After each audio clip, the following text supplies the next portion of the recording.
Hey guys, welcome back to another video of my YouTube channel. Today we're going to be reading in the Case for Christianity Answer Book, and we're going to talk about a topic called what are molecular machines and how do they relate to the discussion about God. So we'll go ahead and get started with this. This may sound like something from a Star Trek movie, but it's actually an important topic and one that exposes holes in current theories of evolution. It all starts with a mousetrap, but let's get some background first. In our interview for the Case for Creator, Dr. Michael Behe, a professor of biochemistry and author of Darwin's Black Box, told me about a test that Charles Darwin proposed for his own theory. Darwin said if it could be demonstrated that any complex organ existed which could not possibly have been formed by numerous successive slight modifications, my theory would absolutely break down. And that was the basis for my concept of irreducible complexity. You see, a system or device is irreducibly complex if it has a number of different components that all work together to accomplish the task of the system. If you were to remove one of the components, the system would no longer function. An irreducibly complex system is highly unlikely to be built piece by piece through Darwinian processes, because the system has to be fully present in order for it to function. The illustration I like to use is a mousetrap. I chuckled. "Do you have problems with mice at your house?" "Actually, yes, we do," he said with a laugh. But a mousetrap has turned out to be a great example. Behe held up a run-of-the-mill wooden mousetrap. "You can see the interdependence of the parts for yourself," he said, pointing to each of the 5 components as he described them. "Now, if you take away any of these parts, the spring or the holding bar or whatever, then it's not like the mousetrap becomes half as efficient as it used to." B. It doesn't catch half as many mice. It doesn't work at all. So the mousetrap does a good job of illustrating how irreducibly complex biological systems defy a Darwinian explanation. He continued, "Evolution can't produce an irreducibly complex biological machine suddenly, all at once, because it's much too complicated. The odds against that will be prohibitive.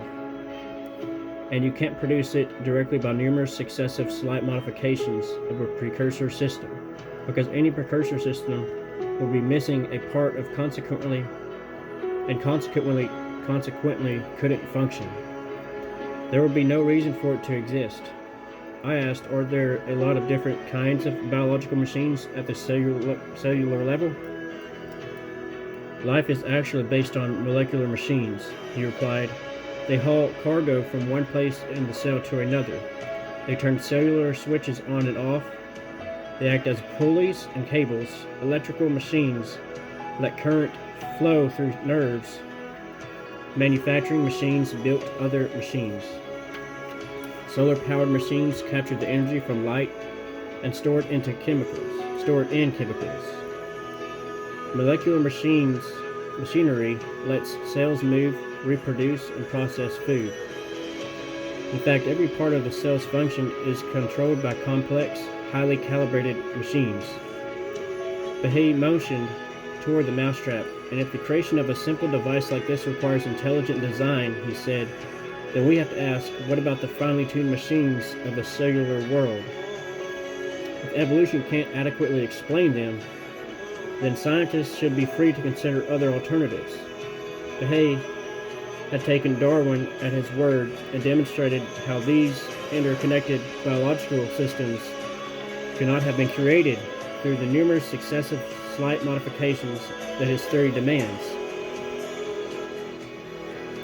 But he pointed out that there is an alternative that does explain how complex biological machines could have been created. My conclusion can be summed up in a single word: design. But he said, "I say that based on science, I believe that irreducibly complex systems are strong evidence of a purposeful, intentional design by an intelligent agent. No other theory succeeds. Certainly not Darwinism. I couldn't have said it better myself. All things have been created through him and for him. He is before all things, and in him all things hold together." Colossians 1:16-17. Well, guys, I hope y'all enjoyed that. It is a mouthful, I admit, but those are some good points in there in the book to understand. And if you have any questions, comment down below the video. I greatly appreciate it, because this book has quite a bit of information, discusses numerous topics, numerous questions, 60 questions in this book about Christianity. And I've also got other books. So hope y'all enjoyed the video, and I'll see y'all next time.